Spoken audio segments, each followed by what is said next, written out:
book. It was challenging, the first one. Because he wanted to be in the place of love. Somebody came up with the idea. And he was 100% accurate in his prediction. Selenium, iodine, or calcium, you don't have to know any of that stuff. All you have to be able to do is chew.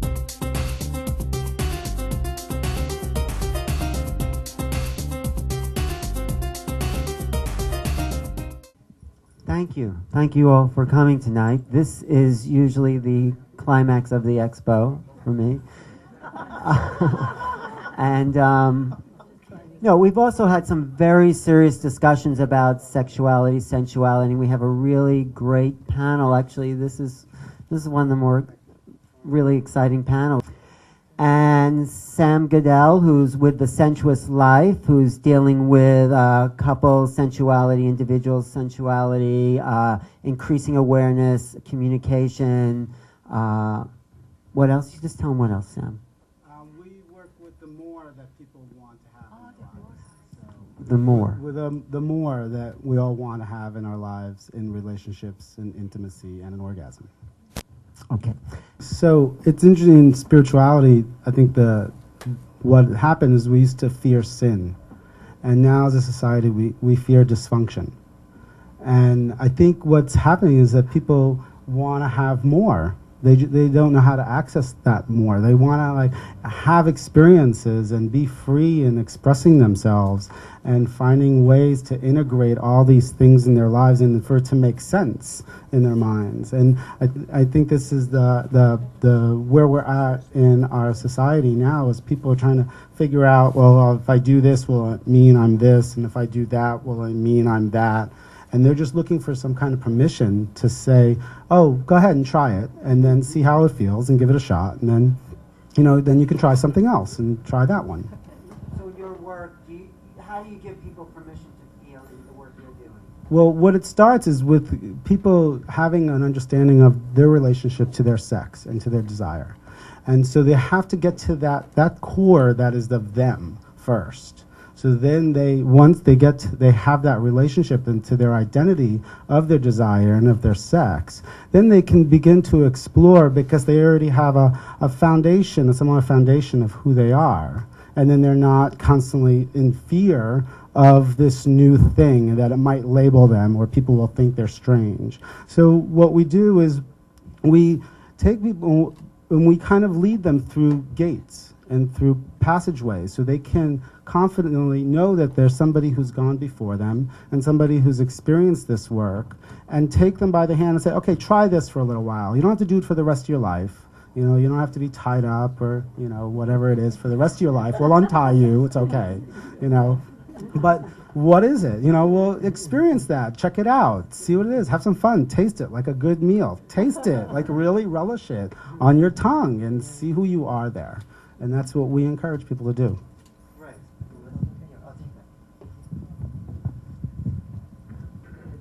Relationship, Sam, or... Yeah, I'll actually speak about being the only guy here. I guess I'll speak from that perspective. It's kind of a unique one. So I think for me it started that I really had I got out of a marriage and I really then had to look at it and I realized I had zero idea about relating. I had zero idea about intimacy. I had zero idea about being with a woman. I knew nothing. You know, I just started, I was like, okay, Sam, you really fucked this one up and you really know nothing here. You know, so that was the good news, all right? I figured it could only go up from there, all right? And, you know, I just went on this quest to really find out what intimacy is in for me. You know, to start with me, and then to see what it is for people. And what I've kind of learned is that it starts with being in an organic relationship with somebody as they are. And for me to get the full benefits of that person as they are. So then I can just be with that and see who I end up being as they're being themselves. And I think what happens is we're trying to clamp down and control things, and we end up contracting when we want somebody to be different than what they are, so they'll suit our purposes. And then we lose the intimacy. We lose knowing that person for themselves. I have no idea who they are because I've now changed to be with me, to please me, or I've changed to please them. So I don't have any idea who I am then, you know. And then so I really feel in this place of intimacy, and that it has to start with myself, to accepting me and having this relationship with me and acknowledging that, okay, I have no idea who you are, but I really want to find out. You know, so lay it on, you know, bring it on, you know. I probably won't need any other, you know, extreme sports. If I do, I just let that person be who they are. That's great.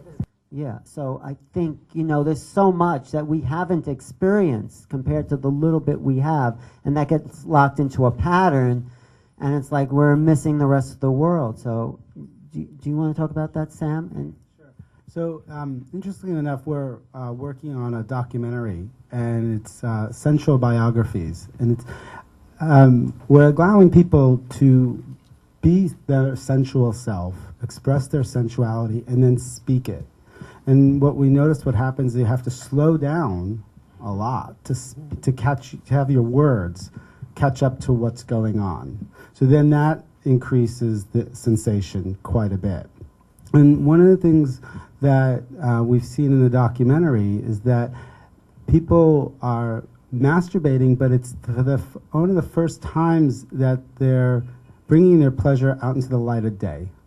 That for them, it's just been this place under the cover in darkness, closed door, nobody sees them, there's so much shame attached to it, that all of a sudden there's this freedom that they feel because there's this camera and they're talking about their relationship to themselves and their masturbation and what their pleasure and the relationship to their own pleasure. And it's an incredible cathartic experience to watch. And I also think that sometimes in masturbation it becomes it's a replacement until you can be with someone, oftentimes, or maybe that's the way it starts with guys, who knows. But until you're hoping, you know, until that thing happens, or you're with somebody, or it's good practice, right? It's good practice, right. Or as Woody Allen says, at least it's sex with someone I love. Right.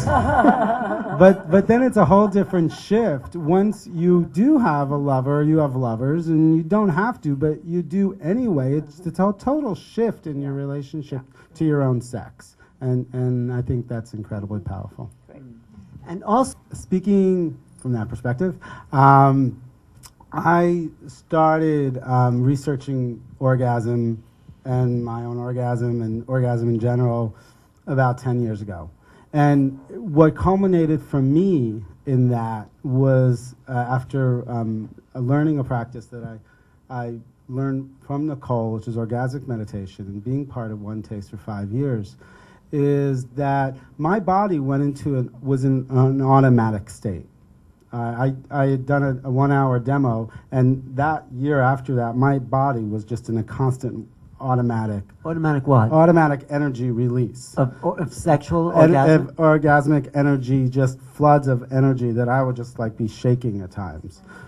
So it was a 1 hour demonstration of the practice of orgasmic meditation, which is a practice of two people coming together to experience the orgasm that's between the two of them. And it's one person stroking another person's genitals, but stroking it for their own pleasure. I'm going to let Nicole actually say more. But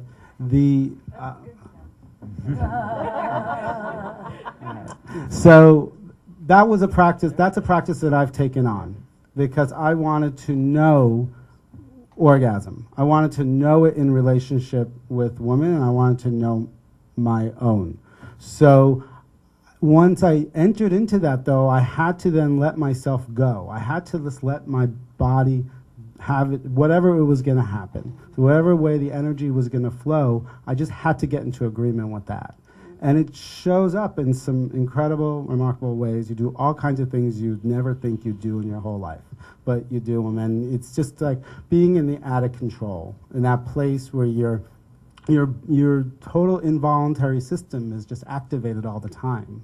And you kind of feel like a freak in nature for a while because you're walking around just activated. You got all that Shakti. I mean, you took. Well, you know, okay, you can call okay, and it's energy, or you can call it that, and but it's for me, and I was engaging with it not from getting stroked, as there's a practice for guys getting stroked, but from a practice of stroking women, for sometimes up to 5 times a day.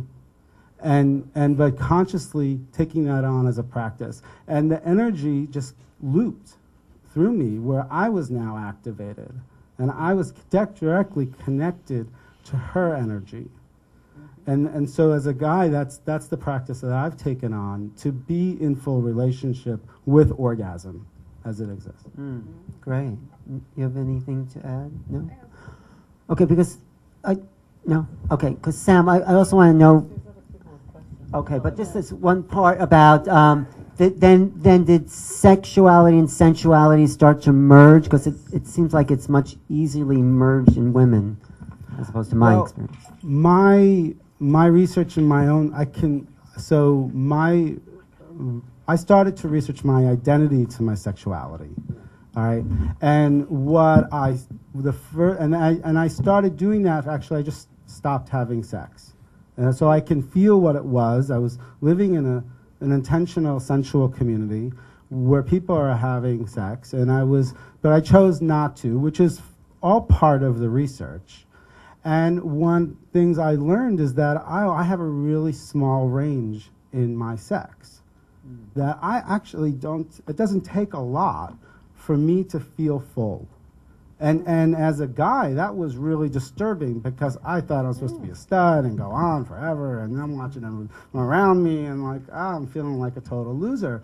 But then I got into I was like, oh, this is me in my sexual identity. This is me, and it has nothing to do with the woman or anyone else. It's my relationship to my sex. And then I had all this freedom to how I wanted to engage in my sex and sensuality. And I do have them as one thing, and they might occur differently or show up or be viewed as differently, but they are one. But I then had my own individual relationship to my sensuality and to my sex, where it wasn't about the woman, and I could freely say no thank you. And it was very powerful as a guy to say, no, thank you. I don't want to be sexual right now. Or, oh, I'm good. We made out, and God, I just feel all this energy, and it feels good. I'm good right here. I don't need to have any more. Thank you. From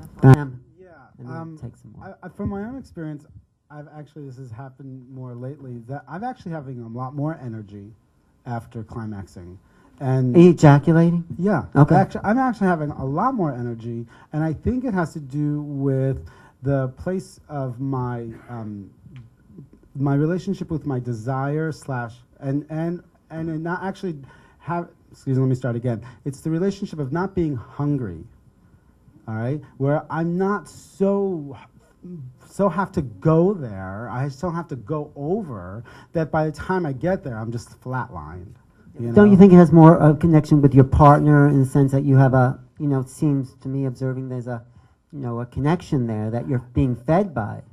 I definitely agree with you that that's part of it. And I think but that first starts inside me is that not reaching so much. I think what happens, and I don't have any scientific proof to prove this, but men are reaching, and in the reaching, it's like by the time you get there, you're just so exhausted after you got it, and you did all the work to get it, that you're just like, you're dead, So it's like, but it's that the whole different relationship with sex is that I actually, lately I have a tremendous amount of energy where I'm getting up, I'm doing stuff, I'm actually good, I'm great, thanks, what else are we doing next? Let's do something else, and it's very interesting.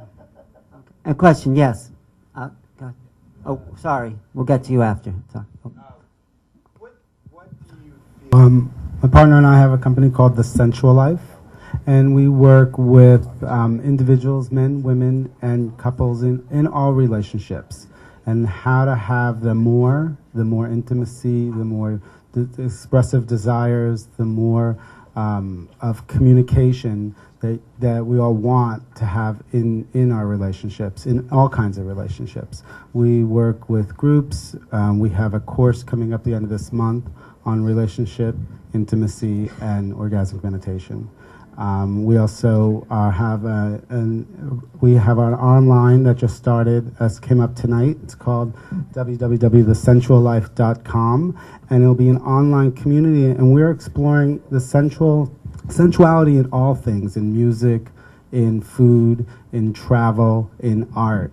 And we're also having a place for blogs and people to write and like that. And we also are having an erotic open mic night tomorrow night at Tangine Dining Gallery, and it's part of the expressiveness of our sensuality and our the whatever is inside of you that wants to come out, and we totally support that in all ways.